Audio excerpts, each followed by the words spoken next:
আজ আমি আপনাদেরকে দেখাবো রেস্টুরেন্টে ফুড আমি কিভাবে তৈরি করি। পিজা, পাস্তা, চাউমিন, এমনকি রাইস প্লেটার। সাথে নাগা মাংস থাকবে, যেগুলো আপনারা দেখবেন একবারে পারফেক্ট প্লেটারগুলো আমি তৈরি করব।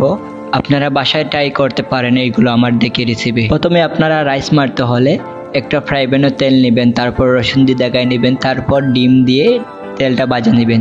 তারপরে আপনি গাজর দিবেন, গাজর দেওয়ার পরে পাতাকপি আপনি দিতে পারেন, বটবটিও দিতে পারেন, এগুলো আপনার ইচ্ছা। পরে রাইস দিয়ে আমরা ম্যারিনেট করে নেই, রাইস মারবো। এখন আমি রাইস দিতেছি, রাইস দিয়া কত সময় বাইরে তারপরে মশলা দিব।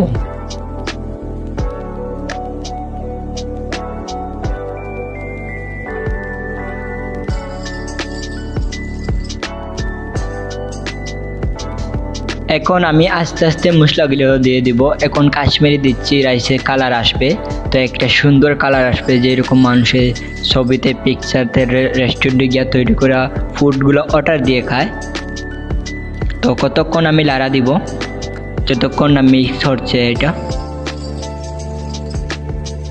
প্রথমে চিকেন পাউডার দিলাম, তারপরে লবণ দিলাম পরিমাণ মতো, তারপরে হোয়াইট পেপার, তারপরে চিনি দিব আমি, তারপরে টেস্টিং সল্ট, এটা অল্প ব্যবহার করি আমরা একটু মজা আসার জন্য।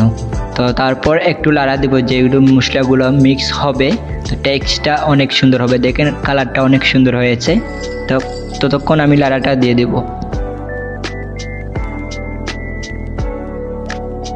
এদিকে আমি রাইস মারছি, এদিকে আমার অ্যাসিস্ট্যান্টের চিকেনগুলো বাজিয়ে দিতেছে আমাকে রেডি করে। আমি যেহেতু ফুডগুলো রেডি করব, দেখুন চিকেনটা গ্রিলও খুবই সুন্দর হয়ে দাগ হচ্ছে বা গ্রিল হচ্ছে। আমরা এগুলো মশলা দিয়ে ম্যারিনেট করে ভিজিয়ে রাখি দিই। এখন মারবো আমি ভেজিটেবল। প্রথমে তেল দিব, তারপর রসুন দিয়ে একটু দাগাই নেব। আপনারা অনেকে বলেন যে আমরা ভেজিটেবল কী ইউজ করি। প্রথমে দিবেন শসা, তারপর মাশরুম বাদে ক্যাপসিকাম, তারপর আপনি দিবেন গাজর, বটবটি। তখন আমার অ্যাসিস্ট্যান্টে দিতেছে আমাকে মালগুলো রেডি করে। দেখছেন আপনারা কি সুন্দর আগুন উঠতেছে, এইটা শুধু মাশরুমের কারণে হচ্ছে। আমরা যে ভেজিটেবল মশলা মিক্স করি এগুলো হচ্ছে গিয়ে চিকেন পাউডার, লবণ, চিনি, সল্ট। আর মশলা দেওয়ার পর একটু লাড়িয়ে নেবেন, যে মশলা দিয়েছেন আপনি এগুলো মিক্স হয়ে টেক্সটগুলা সবগুলা একানো হয়ে একটা টেক্সট আসবে।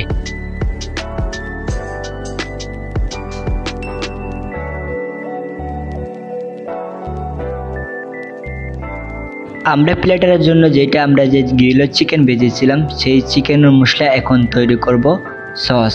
তো প্রথমে রসুন দিলাম, রসুন দিয়ে দাগালাম, তারপরে এখন আমি চিলি সস দিব পরিমাণ মতো, যেটা আপনার চিকেন